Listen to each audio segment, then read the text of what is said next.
மாடு மேய்க்க விட மாட்டேங்கிறாங்களே. மாடு மேய்க்க விட மாட்டாங்க. ஏன் மழை அவங்க சொந்தமோ? மழை அவங்க சொந்தமோ? Very good.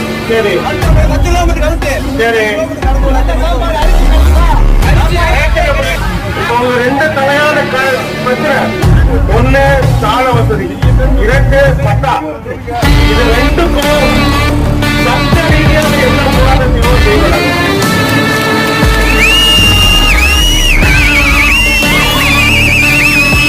இதுக்காக வரலப்பா, இதுக்காக வரல. மைக்கு கிடைச்சிட்டு நான் பேச வரல. எனக்கு ஒரு வாய்ப்பு விட்டு பேச வரல. ஒரு மனிதனின் அடிப்படை தேவைகளை கேட்கறீங்க. தேவையை பூர்த்தி பண்ணாதது அந்த இல்ல. உறுதி தட்டுகள் திறக்கப்படும், கேளுங்கள் கூட்டப்படுவாங்க. கிடைக்கிறார்